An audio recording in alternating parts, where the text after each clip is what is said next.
अगले विश्लेषण से पहले मैं आप सबसे कुछ जरूरी बातें करना चाहता हूं। मैं आपसे पूछना चाहता हूं कि देश का एक आम नागरिक होने के नाते आपके लिए सबसे जरूरी खबर क्या है? क्या आपको इस खबर में दिलचस्पी है कि लखनऊ में कबाब बेचने वाली एक दुकान थोड़ी देर के लिए बंद हो गई? आपने देखा होगा कि कुछ मीडिया हाउसेज ने, अखबारों ने, न्यूज चैनल्स ने लखनऊ में कबाब की एक मशहूर दुकान के बंद होने पर अपने गुप्त एजेंडे के तहत रिपोर्टिंग की और इस खबर को ऐसे पेश किया जैसे भारत में कोई बहुत बड़ी आफत आ गई हो, उत्तर प्रदेश में कोई बहुत बड़ी आफत आ गई हो। लेकिन इन पत्रकारों को किसानों की मेहनत और जवानों की शहादत से जुड़ी खबरों में कोई दिलचस्पी नहीं है। डीएनए में अब हम एक ऐसी खबर का विश्लेषण करेंगे जो कबाब की दुकान बंद होने से ज्यादा बड़ी और संवेदनशील खबर है। आपको याद होगा 11 मार्च को देश में 5 राज्यों के चुनावी नतीजों के बीच छत्तीसगढ़ के नक्सल प्रभावित इलाके सुकमा में 12 जवानों के शहीद होने की खबर आई थी। लेकिन उस दिन किसी चैनल को ऐसी फुर्सत नहीं थी कि वो चुनावों के नतीजों को छोड़कर इस खबर के बारे में सोचे। उस दिन जी न्यूज देश का इकलौता ऐसा चैनल था जिसने चुनावी कवरेज के बीच इन जवानों की शहादत से जुड़ी हर खबर को पहली प्राथमिकता दी थी। हमने उत्तर प्रदेश में मुख्यमंत्री योगी आदित्यनाथ के शपथ ग्रहण समारोह के दौरान भी शहीद हुए जवानों की भावुक कर देने वाली तस्वीरें आप तक पहुंचाई थी। तब आप सबने भी हमारी इस पहल का स्वागत किया था, हमारा साथ दिया था। आज 24 मार्च है, यानी इस नक्सली हमले को हुए लगभग 14 दिन बीत चुके हैं। लेकिन आपने ध्यान दिया होगा कि पिछले 2 हफ्तों से इस खबर का कोई फॉलोअप नहीं हुआ। हमारे देश के डिजाइनर पत्रकार अपनी एजेंडे वाली पत्रकारिता में व्यस्त हैं, लेकिन हम ऐसी पत्रकारिता में यकीन नहीं करते। हमारा मानना है कि खबर चाहे कोई भी हो, उसकी जड़ में जाकर एक एक तस्वीर देश तक पहुंचाना जरूरी है। इसलिए जी न्यूज की टीम ने सीधे उस जगह पर जाने का फैसला किया जहां पर करीब 150 नक्सलियों ने घात लगाकर सीआरपीएफ के जवानों पर हमला किया था। हम छत्तीसगढ़ के सुकमा जिले के एक गांव के घने जंगलों में पहुंचे, जहां आज भी मिट्टी पर 12 जवानों के खून के निशान साफ दिखाई देते हैं। ये जान को जोखिम में डालने वाली रिपोर्टिंग थी, क्योंकि नक्सली कभी भी हमारी टीम पर भी हमला कर सकते थे, ठीक वैसे ही जैसे उन्होंने सीआरपीएफ के जवानों पर हमला किया था।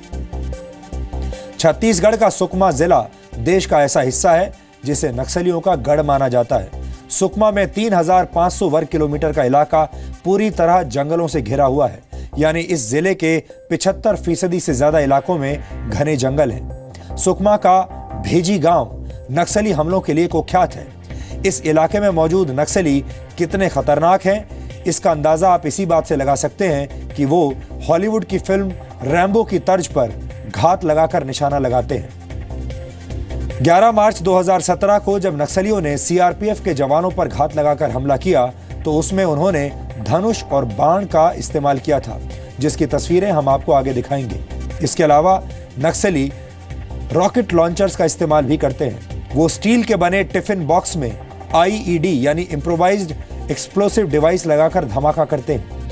यहां पर पूरे देश को नक्सलियों के खूनी वायरस से जुड़े आंकड़े भी आज जरूर देखने चाहिए। भारत के 10 राज्यों के 106 जिले इस वक्त नक्सलवाद से पीड़ित हैं। वर्ष 2005 से लेकर 19 मार्च 2017 तक नक्सली हमलों में देश के 2976 नागरिक मारे गए हैं। इस दौरान नक्सली हमलों में देश के 1882 जवान भी शहीद हुए। थोड़ा और पीछे जाएं तो वर्ष 1999 से 2015 तक देश में 25,000 से ज्यादा नक्सली हमले हुए हैं। नक्सलियों ने वसूली को अपना मुख्य धंधा बनाया हुआ है और इस वसूली का सालाना कारोबार सैकड़ों करोड़ रुपए का है। इस पैसे के जरिए ही ये लोग हथियार खरीदते हैं। एक आंकड़े के मुताबिक नक्सली हर साल 140 करोड़ रुपए की अवैध वसूली करते हैं। ये नक्सली बीड़ी बनाने में इस्तेमाल होने वाले तेंदुपत्ते के ठेकेदारों, इंफ्रास्ट्रक्चर के काम में लगे ठेकेदारों, कारोबारियों और कॉरपोरेट हाउसेस से भी उगाही करते हैं। इन आंकड़ों से पता चलता है कि इस दौर में नक्सलवाद आतंकवाद से भी ज्यादा खतरनाक है और भारत को सिर्फ आतंकवाद से ही नहीं बल्कि नक्सलवाद से भी आजादी चाहिए।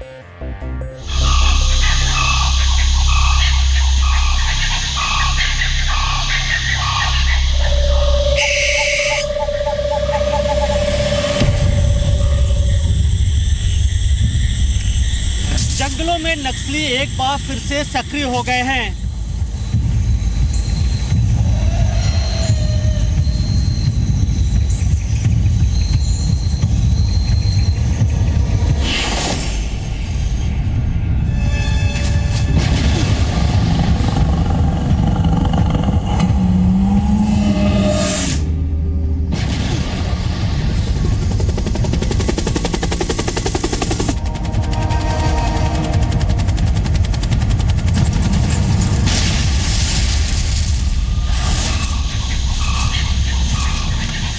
सुकमा के इन जंगलों में हर तरफ खतरा है।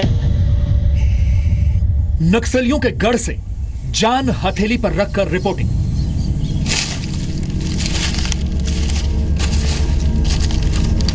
हम ठीक इस समय भेजी के जंगलों में हैं। जैसे अगर आप यहाँ देख रहे हो कि जो पत्ते पड़े हुए हैं, इन पत्तों के नीचे भी कई बार नक्सली आईडीज बिछा देते हैं। तो जब जवान यहाँ पर अपनी पोजीशन में था, उन्होंने ठीक यहाँ पर एक्सप्लोसिव रखा हुआ था। उस जगह का सच जहां 12 जवानों की शहादत के निशान आज भी जिंदा हैं।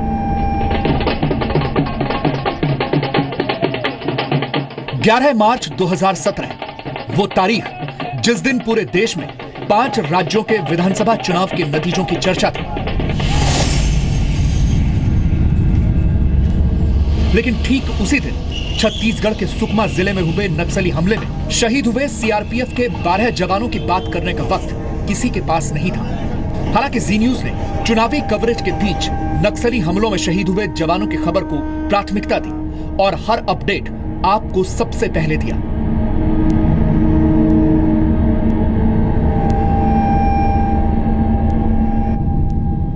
एक खबर ऐसी थी जो दब गई और हमें यह महसूस हुआ कि इस खबर के बारे में भी आज देशवासियों को पता होना चाहिए।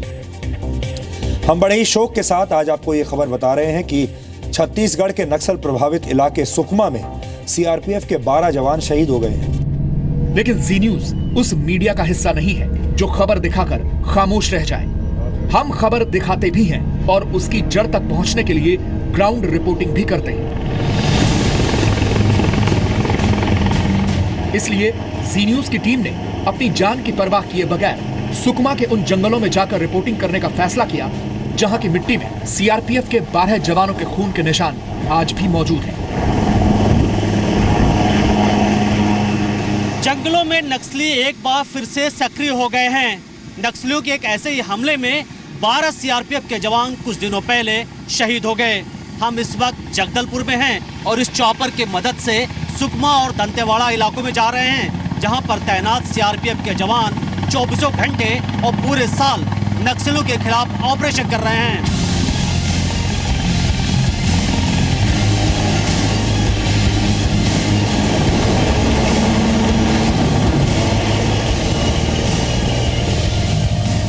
छत्तीसगढ़ के जगदलपुर से भेजी का रास्ता बहुत खतरनाक है। जंगल के रास्ते नक्सलियों का गढ़ है और वो हम पर कभी भी घात लगाकर हमला कर सकते थे। इसलिए हमने चॉपर से जाने का फैसला किया।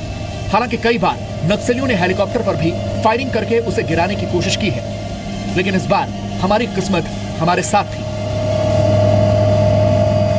देखा जाए तो कुछ दिनों से लगातार नक्सली काफी सक्रिय हो गए हैं, हमले कर रहे हैं। सीआरपीएफ के 12 जवान अभी हाल में ही भेजी में शहीद हो गए थे और ये कहा जाता है कि मार्च, अप्रैल और मई का महीना काफ़ी क्रूशियल होता है, क्योंकि इन महीनों में नक्सली अपने कैंप से बाहर निकलते हैं, घात लगा करके सीआरपीएफ के जवानों पर हमला करते हैं।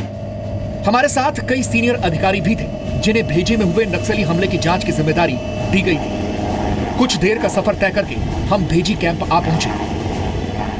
बीएसएफ के इस ध्रुव हेलीकॉप्टर के मदद से जगदलपुर से करीब 15 मिनट का सफर तय करके हम आ पहुंचे हैं सुकमा, जहां भेजी नाम की जगह है, जहां पर पिछले दिनों 1.5 साल में अब तक का सबसे बड़ा हमला नक्सलियों ने सीआरपीएफ के जवानों पर किया। भेजी में सीआरपीएफ का कैंप कुछ दिनों पहले ही बनाया गया है। यहाँ तैनात सीआरपीएफ की कंपनी का मेन टास्क एंटी नक्सल ऑपरेशन के साथ साथ रोड कंस्ट्रक्शन में लगे मजदूरों को सुरक्षा देना भी है। हम इस वक्त भेजी में उस जगह पर हैं जहां पर सीआरपीएफ की टीम यहां पर जो रोड कंस्ट्रक्शन हो रहा है उसको सिक्योरिटी देती है। ठीक है, वही जगह है जहां के लिए जो रोड ओपनिंग पार्टी थी सीआरपीएफ की 219 बटालियन, वो आ रही थी। ये वो जगह है जहाँ पर सड़क बनाया जा रहा है। अगर आप देखें तो कुछ दिनों पहले ठीक इस पुल के पास यहाँ पर करीब 16 आईडीज़ मिले थे और लगातार नक्सली इन रास्तों में धमाके करते हैं। वो यहाँ पर तमाम तरीके के एक्सप्लोसिव लगाते हैं। जो यहाँ काम करने वाले तमाम जो मज़दूर हैं उनको ये टारगेट करते हैं। हर दिन की तरह 11 मार्च की सुबह करीब 8 बजे भेजी कैंप से सीआरपीएफ की 219 बटालियन के जवान जंगल से उस जगह की तरफ निकले जहां सड़क बनाई जा रही थी। इस टीम में कुल 15 जवान थे। 11 मार्च सुबह 8 बजे हर रोज की तरह सीआरपीएफ की 219 बटालियन की रोड ओपनिंग पार्टी अपने कैंप से बाहर निकलती है। टास्क था यहाँ बन रहे सड़कों की हिफाजत करना, लेकिन नक्सलियों को ये मालूम था कि ये रोड ओपनिंग पार्टी कितने बजे और कहाँ पहुँचेगी, और वो सीआरपीएफ के इन जवानों का इंतज़ार कर रहे थे। एक खतरनाक साजिश उन्होंने तैयार की थी और हमले की पूरी तैयारी थी। नक्सली कई दिनों से सीआरपीएफ के जवानों पर नजर रख रहे थे। जंगल के इन रास्तों में उनके लिए छिपना बेहद आसान था। करीब 150 नक्सली अचानक तड़के सुबह आकर अपनी अपनी पोजीशन पर बैठ गए। हमले की सभी संभावित जगहों पर नक्सलियों ने बम फिट कर दिया। भेजी के इन जंगलों में नक्सलियों ने सीआरपीएफ की टुकड़ी पर हमला किया था। हम ठीक इस समय भेजी के जंगलों में हैं, जहां हम आपको दिखा रहे हैं कि इस जगह पर जंगल के इस इलाके में अगर आप देखें तो आपके सामने जो मेड़ दिख रहे हैं वहां पर नक्सली छुपे हुए थे। ये बताया जाता है कि करीब 150 से ज़्यादा नक्सलियों ने इस पूरे इलाके में काफ़ी दूर तक पोजीशन ली हुई थी। उनको ये बात मालूम थी कि जो आरोपी है सीआरपीएफ की 219 बटालियन की जो सड़कों की सिक्योरिटी दे रही है वो इन्हीं रास्तों से जाएगी। वो इंतज़ार कर रहे थे। तमाम उनके इन्फॉर्मर ने इस बात की जानकारी दे रखी थी कि लगातार सीआरपीएफ की टीम इन रास्तों का इस्तेमाल कर रही है। और आप देखें तो ठीक इस जगह पर सीआरपीएफ के एक जवान यहाँ पर शहीद हुए। उनके खून के निशान अभी भी आप देख सकते हैं कि यहाँ पर जो मिट्टी का कलर है वो रेडिश हो गया है, थोड़ा लाल है। तो जब जवान यहाँ पर अपनी पोजीशन में था उन्होंने ठीक यहाँ पर एक्सप्लोसिव रखा हुआ था, आईडी धमाका किया और कुल करीब 12 सीआरपीएफ के जवान इस जगह शहीद हुए। कई जवान घायल भी हुए जिनका सीआरपीएफ के बेस हॉस्पिटल में इलाज किया गया, कुछ को रायपुर ले जाया गया। वहाँ माओवादियों की पोजीशन थी जो कि संख्या में 100 से 150 थे। उन्होंने जो आदिवासी जनता है उसको शील्ड बना करके हमारे लोगों के ऊपर फायर किया और इसमें जो टैक्टिक्स हैं माओवादियों की उनके ऊपर लिबरेशन टाइगर्स ऑफ तमिल इलम LTTE के लक्षण हैं, क्योंकि जहाँ जहाँ हमारे जवानों ने पोजीशन लिया वहाँ पे उन्होंने बम लगाया था, आईडी लगाया था। नक्सलियों की तरफ से हो रही फायरिंग की आवाज सुनकर भेजी कैंप से जवान अपने साथियों की मदद के लिए निकले। 15 जवान 150 से ज्यादा नक्सलियों से मुकाबला कर रहे थे। जिस दिन लड़ाई हो रही थी उस दिन मैं R1 की पोजीशन पे था, सबसे पीछे। वहाँ 2 छोटी पहाड़ी हैं जिनसे मुझे लगातार और अनियंत्रित रूप से फायर आया। मैंने फायर का जवाब फायर से दिया और पोजीशन चेंज करते हुए आगे की तरफ बढ़ा। फायरिंग हो रही थी, आपने काफ़ी बहादुरी से मुकाबला किया था, काफ़ी आपने फायरिंग की थी, उनका जवाब दिया था। किस तरीके से यहाँ आप लोगों ने अपने साथियों की जान बचाई, कैसे आपने मुकाबला किया? ये कि हम पीछे से मैं R3 था, जो नक्सलियों ने हमारा पीछे से घेरना शुरू किया। जो हमने उनको जिस जगह से फायर किया उसी जगह को हमने कवर किया और फायरिंग का जवाब फायरिंग से दिया। और जितना वो लोग ने घेरने के लिए कोशिश किया उसको नाकाम किया हमने, और हमारा जितने साथी लोग हैं इनका जान बचाया। नक्सलियों ने असॉल्ट राइफल के साथ साथ एक खास हथियार का इस्तेमाल भी किया जो आमतौर पर फिल्मों में देखने को मिलता है। नक्सली सीआरपीएफ के जवानों पर हमले करने के लिए कई अलग अलग तरीके के हथियारों का इस्तेमाल करते हैं। यहाँ आप देखें तो 11 मार्च को जो सीआरपीएफ की टीम पर जो हमला हुआ था उसमें ये बरामद हथियार है जो नक्सलियों के पास थे।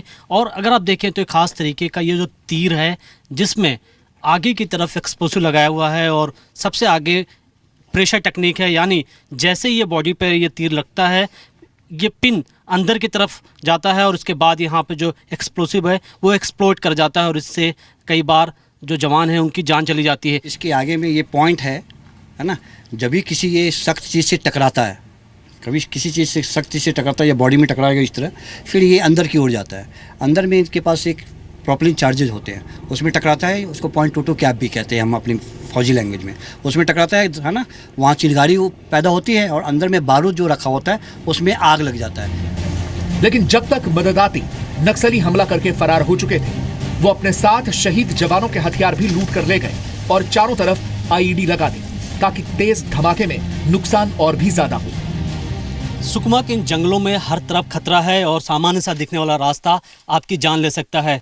जैसे अगर आप यहाँ देख रहे हो कि जो पत्ते पड़े हुए हैं, इन पत्तों के नीचे भी कई बार नक्सली आईडीज बिछा देते हैं और जब भी आपका पैर इस पर पड़ेगा धमाके होते हैं और उसमें जान चली जाती है। ये पता लगा लेते हैं कि ये इस रास्ते से अमूमन फोर्सेस मूव करेंगी और आप देख सकते हैं कि बहुत सारे पत्ते, सूखे पत्ते यहाँ पर पड़े हुए हैं।